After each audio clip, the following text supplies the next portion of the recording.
Hello students, तो हम लोग ईथर को कंटिन्यू कर रहे हैं। ईथर का क्लासिफिकेशन और इसके प्रिपरेशन, इन दोनों को हम लोग पिछले वीडियो में डिस्कस किए हुए हैं। आज हम लोग प्रॉपर्टीज ऑफ ईथर को कंटिन्यू करेंगे, बट उसके पहले थोड़ा हम लोग रिव्यू कर लेते हैं प्रिपरेशन ऑफ ईथर को once again. Preparation of ether में आपको बताया गया था विलियमसन सिंथेसिस।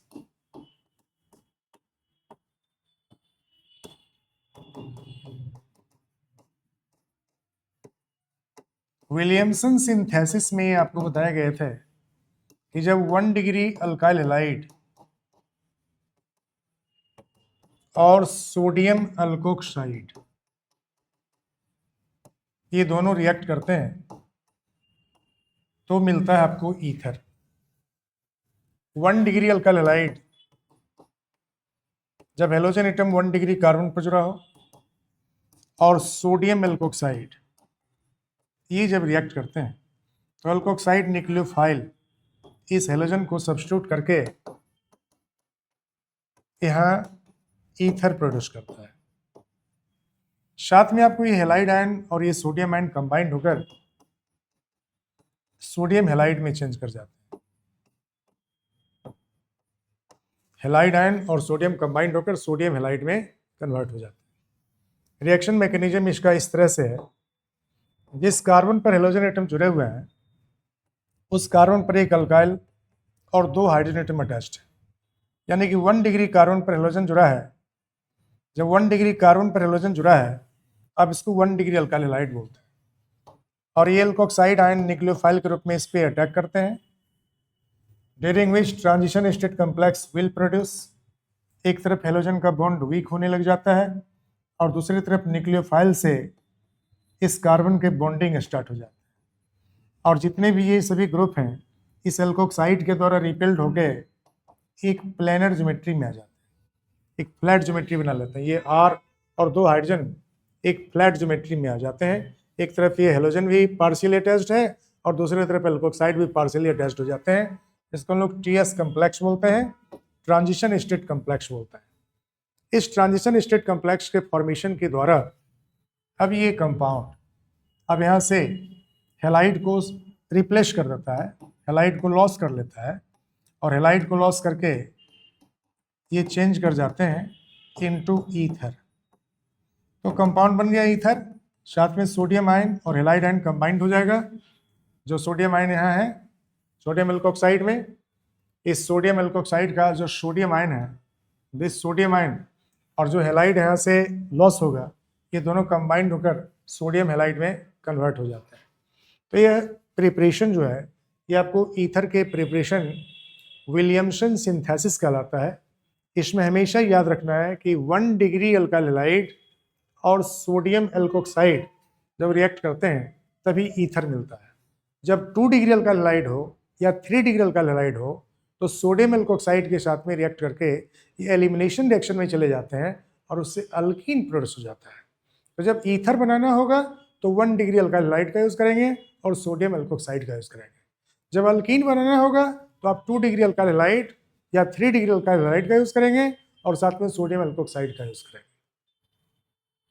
इसके बाद हम लोग डिहाइड्रेशन ऑफ अल्कोहल पढ़े थे। तो डिहाइड्रेशन ऑफ अल्कोहल में आपको बताया गया था कि ये टेम्परेचर डिपेंडेंट होता है और जब आप इथानॉल को 140 डिग्री सेल्सियस पर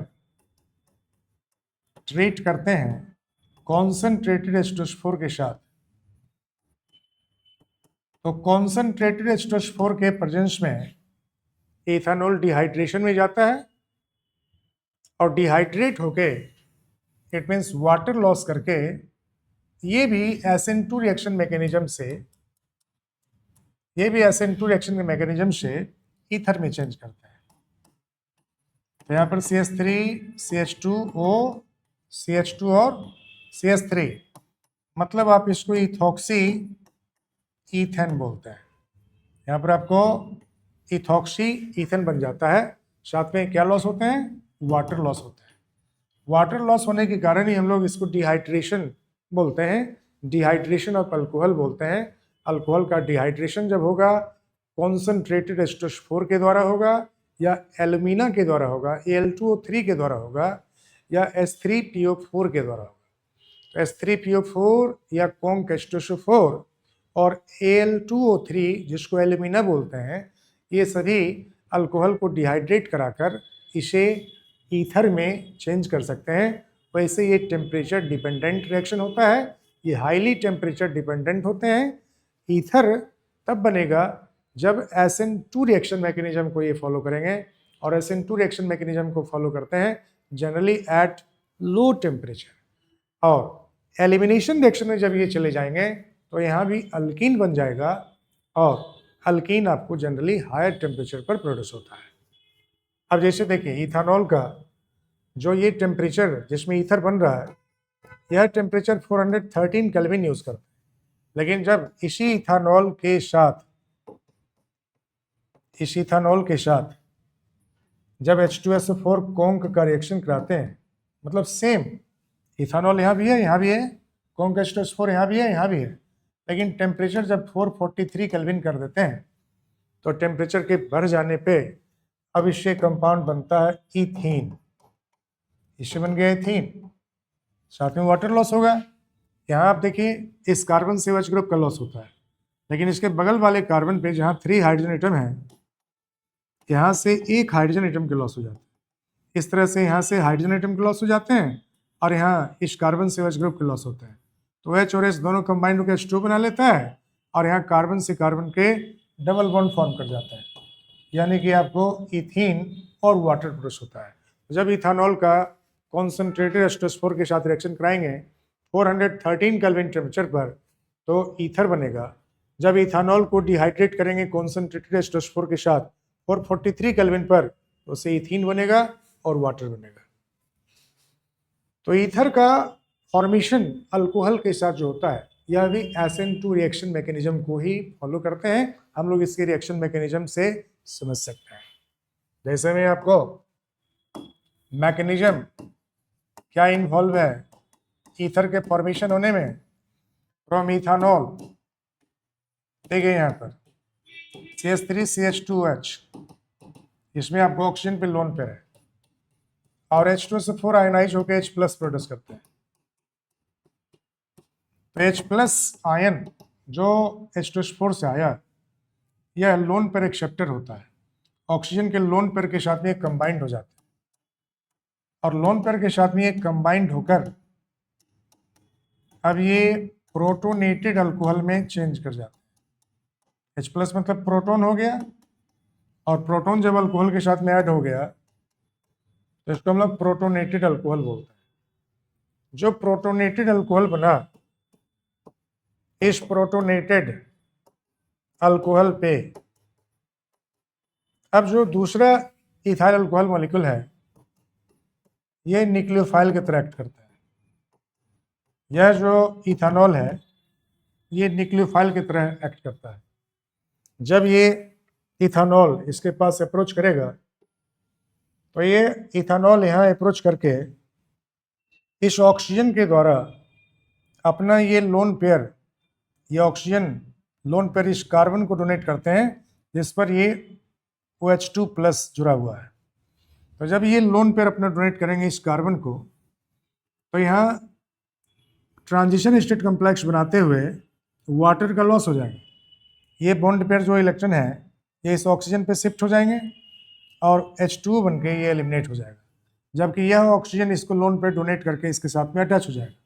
तो जो कंपाउंड बनेंगे, अब इस कंपाउंड को आप इस तरह से ही दिखा सकते हैं, CH3CH2। इस CH2 के साथ में यहाँ ऑक्सीजन का अटैचमेंट होता है, ऑक्सीजन से हाइड्रोजन भी जुड़े हुए हैं, और ऑक्सीजन से एक इथाइल ग्रुप भी जुड़े हुए हैं। इस ऑक्सीजन पे जो लोन पेयर एक था, वो डोनेट किया इस कार्बन को, और एक लोन पेयर जो इसके पास है वो अवेलेबल है भी इसके पास। ऑक्सीजन जब इलेक्ट्रॉन पेयर इसको डोनेट किया, तो इस ऑक्सीजन पे क्या हो गया, पॉजिटिव चार्ज क्रिएट हो गया, और यहाँ से ये कार्बन एटम जब इलेक्ट्रॉन लूज किया, ये जो बॉन्ड पे इलेक्ट्रॉन है, यह कार्बन इसको लूज किया, एक तरफ ये लोन पेयर गेन करता है और एक तरफ ये बॉन्ड पेयर को तो ऑक्सीजन एटम लूज करता है। तो आपको यहाँ पर H2O न्यूट्रल हो गए, H2O जो है इलेक्ट्रॉन पेयर लेकर यहाँ से इस कार्बन से बॉन्ड पर इलेक्ट्रॉन को गेन करके ये सेपरेट हो जाता है और यहाँ पर प्रोटोनेटेड ईथर आपको मिल जाता है। इस प्रोटोनेटेड ईथर को डीप प्रोटोनेट करने के लिए हम लोग यहाँ पर HSO4 का यूज़ करेंगे। HSO4 माइनस जो है प्रोड्यूस हुआ है, ये प्रोटॉन एक्सेप्टर के रूप में एक्ट करता है। ये अपना ही एक लोन पेयर इलेक्ट्रॉन ऑक्सीजन के थ्रू इस हाइड्रोजन को डोनेट करेगा और हाइड्रोजन का जो बॉन्ड पर इलेक्ट्रॉन है वो H बॉन्ड का यह इस ऑक्सीजन पर शिफ्ट कर जाएगा। तो H प्लस और ये HSO4 माइनस कंबाइंड होकर H2SO4 बना लेंगे और ये बॉन्ड पर इलेक्ट्रॉन जब यहाँ शिफ्ट कर जाएगा तो ये ईथर में चेंज कर जाते हैं, यानी कि CH3 CH2 के साथ क्या जुड़ा हुआ है O और O के साथ क्या जुड़ा हुआ है CH2 CH3, यानी कि आपको इथॉक्सी ईथेन में ये कन्वर्टेड हो जाता है। तो जो रिएक्शन मैकेनिज्म यहाँ पर इन्वॉल्व हो रहा है, क्योंकि यहाँ पर सबस्ट्रेट के साथ में रिएजेंट दोनों एक साथ इंटरेक्ट करके ट्रांजिशन स्टेट कम्प्लेक्स बनाएंगे और उसके बाद ये प्रोडक्ट में चेंज करेंगे, तो यहाँ पर जो रिएक्शन मैकेनिज्म इन्वॉल्व होता है वह SN2 रिएक्शन कहलाता है। तो SN2 रिएक्शन के द्वारा ईथर का फॉर्मेशन होता है फ्रॉम अल्कोहल और SN2 रिएक्शन के द्वारा फ्रॉम हेलोअल्केन ईथर का फॉर्मेशन होता है। फ्रॉम हेलोअल्केन जब SN2 रिएक्शन के द्वारा ईथर बनता है हम लोग इसको विलियमसन सिंथेसिस बोलते हैं, और जब अल्कोहल से ईथर बनता है तो हम लोग इस रिएक्शन को डिहाइड्रेशन ऑफ अल्कोहल बोलते हैं। जब टेम्परेचर यहाँ हम लोग 413 केल्विन यूज़ करेंगे तो SN2 रिएक्शन पॉसिबल होगा। 413 केल्विन पे आपको SN2 रिएक्शन पॉसिबल होगा, लेकिन जब हम लोग टेम्परेचर इसका बढ़ा दें और टेम्परेचर बढ़ाकर 443 केल्विन कर देते हैं तो डिहाइड्रेशन होकर आपको अल्कीन बनता है, ना कि ईथर बनता है। यानी कि अल्कोहल का डिहाइड्रेशन अल्कीन जब बनाता है हम लोग उस रिएक्शन को एलिमिनेशन रिएक्शन बोलेंगे, और जब अल्कोहल का डिहाइड्रेशन होकर ईथर बनेगा तो हम लोग इस रिएक्शन को SN2 रिएक्शन बोलेंगे। इसको second order nucleophilic substitution reaction बोलेंगे। इसके बाद है properties. Properties of ether. Ether का जो फिजिकल प्रॉपर्टी है, फिजिकल प्रॉपर्टी में हम लोग पढ़ते हैं सॉल्युबिलिटी के बारे में। ये सॉल्युबल होते हैं in water due to hydrogen bonding with water. Ether में ऑक्सीजन पे लोन पेयर होता है और वाटर में OH बॉन्ड होता है। इस OH बॉन्ड में हाइड्रोजन एटम पोलराइज्ड रहता है, हाइड्रोजन एटम पे पॉजिटिव चार्ज रहता है। इस हाइड्रोजन एटम पे इलेक्ट्रॉन की डिफिशिएंसी बनी रहती है, तो ईथर के लोन पेयर के साथ में ये बॉन्डेड हो जाते हैं विथ हाइड्रोजन बॉन्ड, और इस तरह से हाइड्रोजन बॉन्ड बनाकर ये अल्कोहल और वाटर ईथर और वाटर ये दोनों हाइड्रोजन बॉन्ड बनाकर एक दूसरे में मिक्स हो जाता है। तो ईथर भी अल्कोहल की तरह वाटर में सॉल्युबल होता है और ये सॉल्युबिलिटी होता है ड्यू टू हाइड्रोजन बॉन्डिंग। लेकिन जब कार्बन चेन का लेंथ बढ़ता है, कार्बन चेन हाइड्रोफोबिक होते हैं और कार्बन चेन का लेंथ जितना बढ़ता जाएगा, हाइड्रोफोबिक पार्ट जब इंक्रीज करता जाएगा तो वाटर से इंटरेक्ट करने की जो टेंडेंसी है उसकी घटती जाएगी और इसका वाटर में जो सॉल्युबिलिटी है वो घटती जाएगी। तो जो हायर ईथर होते हैं जिसमें ज़्यादा कार्बन होता है वह लेस सॉल्युबल होते हैं, लेकिन लोअर मेंबर ऑफ ईथर जो होते हैं उसकी सॉल्युबिलिटी वाटर में अल्कोहल के कंपेरिजन में ही होता है। लगभग अल्कोहल के कम बराबर इसकी सॉल्युबिलिटी होती है। जैसे हम लोग डाई मिथाइल ईथर बोलते हैं या डाई इथाइल ईथर बोलते हैं या इथाइल मिथाइल ईथर बोलते हैं, ये सभी वाटर में उतने ही सॉल्युबल हैं जितना सॉल्युबल आपको अल्कोहल होता है। इसके बाद हम लोग फिजिकल प्रॉपर्टी में मेल्टिंग पॉइंट की बात करें तो ईथर का मेल्टिंग पॉइंट कम होता है अल्कोहल के कंपेरिजन, लेकिन ईथर का मेल्टिंग पॉइंट हाइड्रोकार्बन के कंपेरिजन में ज़्यादा होता है। हाइड्रोकार्बन के कंपेरिजन में ईथर का मेल्टिंग पॉइंट ज़्यादा, क्योंकि हाइड्रोकार्बन में non polar carbon carbon bond है और ईथर में जो कार्बन ऑक्सीजन बॉन्ड है वो पोलर है, और कार्बन ऑक्सीजन बॉन्ड के पोलर होने के साथ यहाँ नेट डाइपोल एग्जिस्ट करता है, यानी कि ईथर पोलर मॉलिक्यूल होते हैं, वहीं हाइड्रोकार्बन को हम लोग नॉन पोलर ट्रीट करते हैं, और इसलिए हाइड्रोकार्बन के कंपेरिजन में ईथर का जो मेल्टिंग पॉइंट होता है वो अधिक होता है। वही अल्कोहल के कंपेरिजन में ईथर का मेल्टिंग पॉइंट कम क्यों होता है? क्योंकि अल्कोहल में इंटरमोलिकुलर हाइड्रोजन बॉन्ड पॉसिबल है, जो कि ईथर में पॉसिबल नहीं है।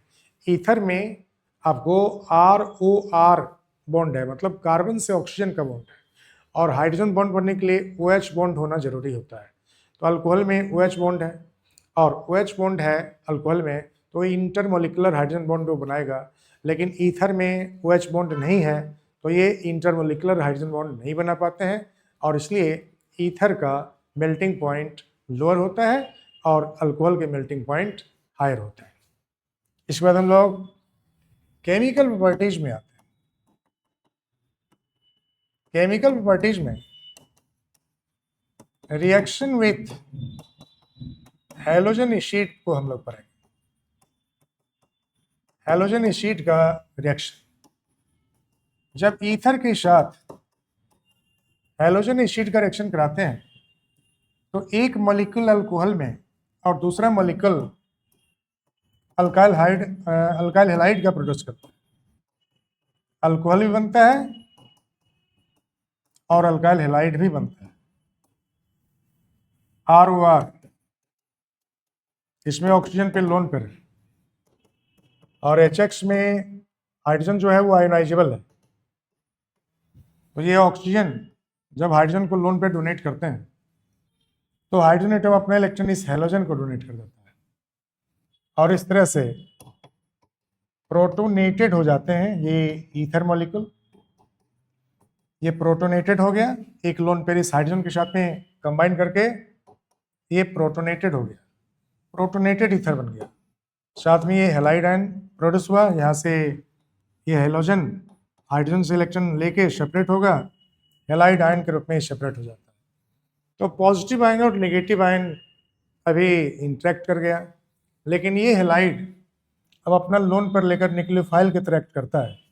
इस कार्बन को ये इलेक्ट्रॉन डोनेट करता है, और जब कार्बन के साथ में हैलोजन का इंटरेक्शन होगा तो ये कार्बन एटम अपना इलेक्ट्रॉन इस ऑक्सीजन को डोनेट करके सेपरेट हो जाता है, यानी कि अब ROH बन जाता है। ऑक्सीजन पर जब ये बॉन्ड पेयर लोन पेयर के रूप में कन्वर्ट हो जाएगा तो ये अल्कोहल बन जाएंगे, और इस R+ के साथ जब अल्काइल ग्रुप इसको इलेक्ट्रॉन लूज करेगा तो R+ बना, R+ इस H- के साथ में कंबाइंड हो गया तो अल्काइल हैलाइड में कन्वर्ट हो जाता है। यानी कि जब हम लोग ईथर का रिएक्शन कराते हैं हैलोजन एसिड के साथ तो एक मॉलिक्यूल अल्कोहल का बनता है, दूसरा मॉलिक्यूल हेलोअल्केन का बनता है। अल्कोहल का वन मॉलिक्यूल और हेलोअल्केन का यानी कि अल्काइल हैलाइड का दूसरा मॉलिक्यूल तैयार होता है। तो मैकेनिज्म इसमें यही है कि जब प्रोटोनेशन होता है, जब एसिड से प्रोटॉन निकलते हैं, एसिड जब प्रोटॉन को आयोनाइज करता है तो प्रोटॉन यहाँ ईथर के ऑक्सीजन के साथ में कंबाइंड हो जाते हैं, प्रोटोनेटेड ईथर बन जाता है, और फिर ये जो हैलाइड आयन है वो न्यूक्लियोफाइल के रूप में इस अल्काइल पर अटैक करते हैं और अल्काइल के साथ में कंबाइंड होकर अल्काइल हैलाइड बना लेते हैं, और साथ में ये जो अल्काइल के साथ में ऑक्सीजन का बॉन्ड पेयर है, ये बॉन्ड पेयर ऑक्सीजन पर शिफ्ट करके ये अल्कोहल में कन्वर्ट हो जाते हैं। अब यहाँ जो रिएक्टिविटी हैलोजन एसिड का होता है, किस हैलोजन एसिड का रिएक्टिविटी ज़्यादा होगा और किस हैलोजन एसिड का रिएक्टिविटी कम होगा? ईथर के बेसिक कैरेक्टर होते हैं, ईथर के बेसिक नेचर होता है। ऑक्सीजन पर दो दो अल्काइल ग्रुप जुड़े होने के कारण दोनों ही अल्काइल ग्रुप इलेक्ट्रॉन पुश करते हैं ऑक्सीजन की तरफ। ऑक्सीजन पे इलेक्ट्रॉन डेंसिटी हाई हो जाती है, और ऑक्सीजन पे इलेक्ट्रॉन डेंसिटी ज़्यादा होने के कारण इसके लोन पेयर डोनेट करने की टेंडेंसी बढ़ जाती है, यानी कि इसके बेसिक कैरेक्टर हो जाते हैं। दो दो अल्काइल ग्रुप के साथ में ऑक्सीजन के अटैचमेंट रहने के कारण ईथर जो है उसके बेसिक कैरेक्टर होते हैं, और जब ये ईथर एसिड से रिएक्ट करते हैं, जैसे हैलोजन एसिड से रिएक्ट करते हैं, तो आपको हेलोअल्केन के साथ अल्कोहल में चेंज करते हैं। तो किस हैलोजन एसिड का रिएक्टिविटी ज़्यादा होगा? जिस हैलोजन एसिड का एसिडिक कैरेक्टर ज़्यादा होगा उसका बेस ईथर के साथ रिएक्टिविटी भी ज़्यादा होगा, क्योंकि ईथर का बेसिक नेचर है। तो जिस हैलोजन एसिड का एसिडिक कैरेक्टर ज़्यादा होगा उसी हैलोजन एसिड का रिएक्टिविटी भी ज़्यादा होगा। हैलोजन एसिड में HI के एसिडिक कैरेक्टर सबसे ज़्यादा होते हैं, HBr के एसिडिक कैरेक्टर उससे कम होते हैं, HCl के उससे कम होते हैं, और HF के एसिडिक कैरेक्टर सबसे कम होते हैं। तो HI का मोस्ट एसिडिक होने के कारण इसकी रिएक्टिविटी भी ज़्यादा होते हैं। तो रिएक्टिविटी हैलोजन एसिड में HI का सबसे ज़्यादा होता है और HBr का उससे कम, HCl का उससे कम और HF का रिएक्टिविटी टुवर्ड ईथर सबसे कम होता है। तो HI is most reactive toward the ether. याद रखेंगे हैलोजन एसिड में HI सबसे ज़्यादा रिएक्टिव होता है। जब HI के साथ में इस ईथर का रिएक्शन होगा तो आपको एक मॉलिक्यूल अल्कोहल का और एक मॉलिक्यूल अल्काइल आयोडाइड का प्रोड्यूस। जब ये दोनों अल्काइल ग्रुप सेम होंगे तब तो बड़ा आसान है बताना, एक अल्काइल ग्रुप अल्कोहल और दूसरा अल्काइल ग्रुप अल्काइल आयोडाइड में चेंज करेगा। लेकिन जब ये दोनों अल्काइल ग्रुप डिफरेंट होंगे, ROR-, it means asymmetrical ether, और इसका जब HI के साथ में रिएक्शन कराएंगे, HI के साथ में इसको हिट करने पर अब आपको जो लाइटर अल्काइल ग्रुप होगा, लाइटर मतलब हल्का या स्मॉलर, लाइटर अल्काइल जो स्मॉलर अल्काइल होगा, जो स्मॉल अल्काइल ग्रुप होगा वो आपको आयोडीन के साथ जुड़ेगा, और जो लार्जर अल्काइल ग्रुप होगा, जो बल्कियर होगा, जो लार्जर अल्काइल ग्रुप होगा, ये अल्काइल आपको OH ग्रुप के साथ में सेपरेट होगा, ये आपको अल्कोहल में चेंज करेंगे, और लाइटर अल्काइल ग्रुप R है जो आपको अल्काइल आयोडाइड में कन्वर्ट करेंगे। ये अल्काइल आयोडाइड में चेंज करता है जो लाइटर अल्काइल होता है, और अल्काइल अल्कोहल में चेंज करता है जो हैवियर अल्काइल ग्रुप इसमें होता है।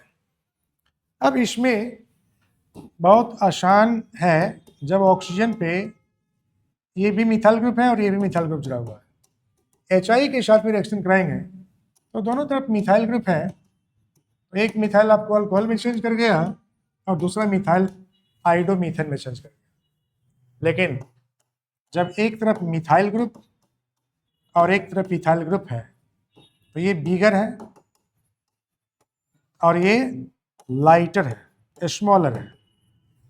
तो आपको अभी भी बताया गया कि लाइटर अल्काइल ग्रुप हैलोजन के साथ जुड़ेगा, तो लाइटर अल्काइल मिथाइल है, ये आयोडीन के साथ जुड़ के आइडोमीथेन में चेंज कर गया, और जो हैवियर अल्काइल है CH3CH2 ये अल्कोहल में चेंज कर जाएगा, CH3CH2OH में कन्वर्ट कर जाएगा। इसके भी रिएक्शन मैकेनिज्म समझने की जरूरत है कि क्यों लाइटर के साथ में आयोडीन जाता है और क्यों हैवियर के साथ में अल्कोहल फॉर्म करता है। यहाँ रिएक्शन मैकेनिज्म जो इसके इन्वॉल्व है, जो रिएक्शन मैकेनिज्म इन्वॉल्व है, ये रिएक्शन मैकेनिज्म क्या होगा हम लोग इसको समझते हैं। इथाइल मिथाइल ईथर है, ये ऑक्सीजन पे लोन पर है, HI प्रोटॉन डोनर का काम करेगा, ये प्रोटॉन डोनेट करते हैं क्योंकि HI एसिड है, एसिड का मतलब होता है जो प्रोटॉन डोनर है, जो H+ डोनेट करेगा हम लोग उसको एसिड बोलता है। ये अपना लोन पे डोनेट करेंगे इस H को, और H अपना इलेक्ट्रॉन डोनेट कर देगा आयोडीन को। तो इस तरह से अब यहाँ प्रोटोनेशन हो जाएंगे, O के साथ में एक लोन पेयर डोनेट करके ऑक्सीजन H+ के साथ में जुड़ गया, एक तरफ मिथाइल जुड़े हुए हैं ऑक्सीजन पे, एक तरफ इथाइल ग्रुप जुड़े हुए हैं ऑक्सीजन पे। इस मिथाइल के बगल में जो ऑक्सीजन एटम है इस पर 2 लोन पेयर है, एक लोन पेयर ये H को डोनेट किया, HI के H को, और H+ बनकर ये ऑक्सीजन के साथ में जाके अटैच हो गए। जब H+ जुड़ा तो ऑक्सीजन इलेक्ट्रॉन डोनेट करने के कारण पॉजिटिव चार्ज हो गए और साथ में आपको I- जनरेट हो गया। अब ये I- जो जनरेट हुआ, ये I- इस कार्बन पर अटैक करेगा या इस कार्बन पर अटैक करेगा। जब ये SN2 रिएक्शन में जाएंगे तो ये कार्बन जो बिगर अल्काइल ग्रुप वाला कार्बन है ये ज़्यादा क्राउडेड है, इस कार्बन के अराउंड ये मिथाइल भी जुड़े हैं, इधर ये ग्रुप भी जुड़ा हुआ है, ये ज़्यादा क्राउडेड है।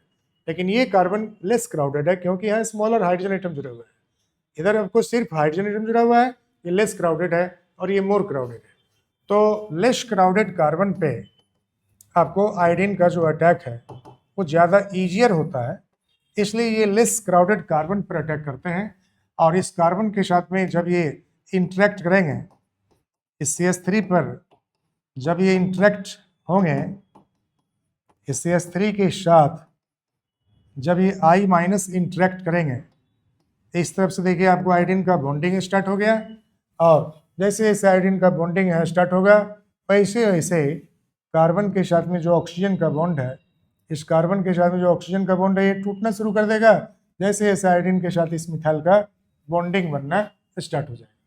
तो आपको यहाँ पर जो आप देख रहे हैं कि ये कार्बन CH3 ग्रुप का जो ये बॉन्डिंग है ऑक्सीजन के साथ में, इस CH3 के साथ जो ऑक्सीजन का बॉन्ड है ये बॉन्ड धीरे धीरे वीक होता चला जाएगा और आयोडीन के साथ में कार्बन का यहाँ बॉन्ड स्ट्रॉन्ग होता चला जाएगा। मतलब आयोडीन के साथ में बॉन्ड बनना स्टार्ट हो जाएगा और कार्बन के साथ में इस ऑक्सीजन का जो बॉन्ड पहले से बना हुआ है ये टूटना स्टार्ट कर देगा। ये ट्रांजिशन स्टेट कॉम्प्लेक्स में चेंज करेंगे।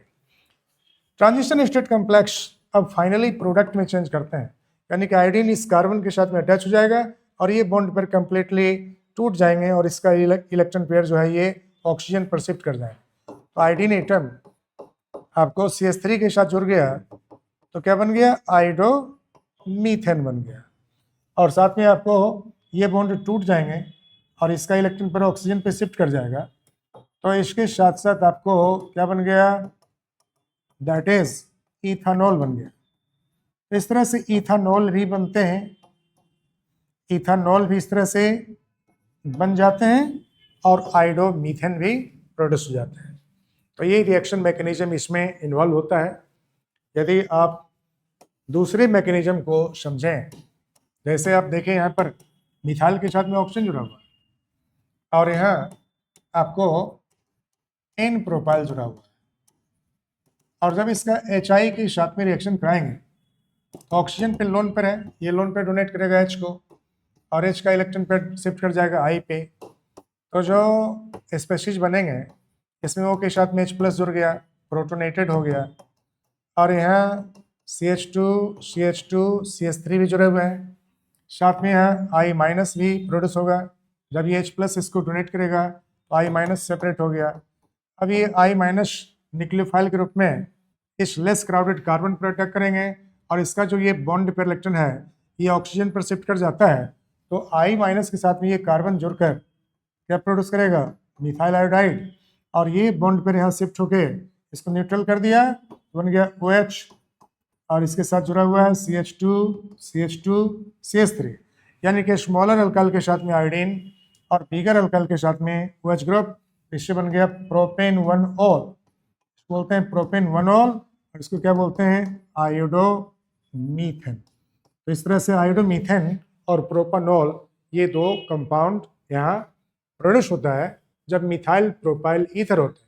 तो बिगर अल्काइल के साथ में जाता है OH और स्मॉलर अल्काइल के साथ में यहाँ कम क्राउड होने के कारण न्यूक्लियोफाइल के अटैक ज़्यादा पॉसिबल होते हैं। ये न्यूक्लियोफाइल आपको इस मिथाइल पर अटैक करता है और लेस क्राउड होने के कारण इस पे अटैक होके आयोडीन का इस मिथाइल के साथ में अटैचमेंट होगा और ये बॉन्ड पेयर जब ऑक्सीजन पर शिफ्ट करेंगे तो OH ग्रुप इस बिगर अल्काइल ग्रुप के साथ में शिफ्ट हो जाता है। तो ये है रिएक्शन, जिस रिएक्शन के द्वारा आपको एक मॉलिक्यूल अल्कोहल में और दूसरा मॉलिक्यूल अल्काइल आयोडाइड में यानी कि आयोडो अल्केन में चेंज करते हैं। एक ऐसा कंडीशन हो सकता है जब आपको एक तरफ मिथाइल जुड़ा हुआ रहेगा और एक तरफ टर्सरी ब्यूटाइल जुड़ा हुआ रहेगा।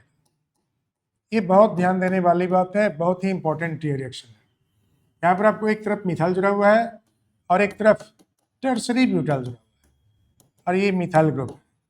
ऑक्सीजन पर एक मिथाइल ग्रुप है और एक टर्सरी ब्यूटाइल है। जब इसका हम HI के साथ रिएक्शन कराएंगे तो यहाँ बिगर और लाइटर का कंसेप्ट नहीं लेना है। यहाँ पर जो टर्सरी ब्यूटाइल ग्रुप है, टर्सरी ब्यूटाइल ही चेंज करेंगे आयोडाइड में और जो स्मॉलर अल्काइल है मिथाइल वो चेंज कर जाते हैं अल्कोहल में। कारण क्या है, यहाँ पर मिथाइल ग्रुप के साथ में OH ग्रुप जाता है और टर्सरी ब्यूटाइल जो यहाँ पर है इस टर्सरी ब्यूटाइल के साथ में आयोडीन जुड़ जाता है। रीजन ये है कि जब ईथर पे प्रोटोनेशन होता है HI के द्वारा तो इस प्रोटोनेटेड ईथर का डिकम्पोजिशन होता है पहले टर्सरी ब्यूटाइल कार्बोकैटायन। आप जानते हैं 3 डिग्री कार्बोकैटायन बहुत स्टेबल होता है। तो 3 डिग्री कार्बोकैटायन के फॉर्मेशन जब होते हैं, क्योंकि बहुत स्टेबल कार्बोकैटायन आसानी से फॉर्म कर जाता है, जितना ज़्यादा स्टेबल कार्बोकैटायन होगा उस कार्बोकैटायन के फॉर्मेशन उतने ईजियर होते हैं, उसके बॉन्ड एनर्जी कम होता है। तो 3 डिग्री ब्यूटाइल कार्बोकैटायन आसानी से फॉर्म कर जाते हैं जिस पर न्यूक्लियोफाइल I माइनस अटैक करता है और न्यूक्लियोफाइल I माइनस और टर्सरी ब्यूटाइल कार्बोकैटायन दोनों कंबाइंड होकर टर्सरी ब्यूटाइल आयोडाइड में चेंज करते हैं और मिथाइल अल्कोहल बनकर ये स्मॉलर अल्काइल ग्रुप जो मिथाइल है ये मिथाइल अल्कोहल बनकर सेपरेट होते हैं। इसका भी हम लोग रिएक्शन मैकेनिज्म देख लें तो हम इसको आसानी से समझ सकते हैं। इसके रिएक्शन मैकेनिज्म से इसको भी हम आसानी से समझ सकते हैं।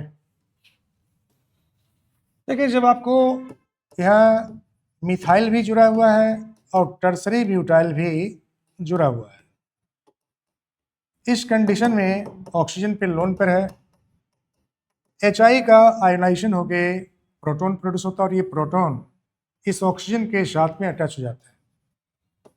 जब यहाँ ऑक्सीजन के साथ में ये अटैच होते हैं, जब ये प्रोटोनेटेड हो जाते हैं, जब ये प्रोटोनेटेड ईथर बन गया, अब यहाँ 3 डिग्री कार्बन पर एक हाईली इलेक्ट्रोनेगेटिव एटम ऑक्सीजन जो पॉजिटिव चार्ज हो गया है वह अटैच्ड है।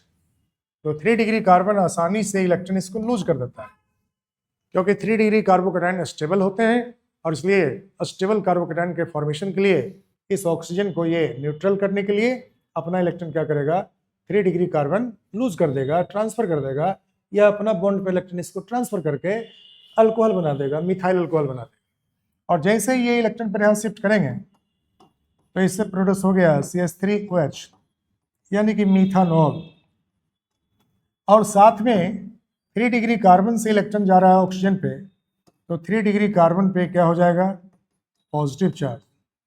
3 डिग्री कार्बन इलेक्ट्रॉन लूज किया तो 3 डिग्री कार्बन पे क्या हो गया, पॉजिटिव चार्ज हो गया। जब 3 डिग्री कार्बन पे ये 3 डिग्री कार्बन से इलेक्ट्रॉन लूज हुआ तो 3 डिग्री कार्बन पे क्या हो गया, पॉजिटिव चार्ज हो गया। और जब 3 डिग्री कार्बन पर पॉजिटिव चार्ज क्रिएट हुआ तो यहाँ से जो I माइनस निकलेगा H+ देने के बाद, ये I माइनस जो यहाँ से निकलेंगे, यह I माइनस न्यूक्लियोफाइल के रूप में इस 3 डिग्री कार्बन को इलेक्ट्रॉन डोनेट करते हैं।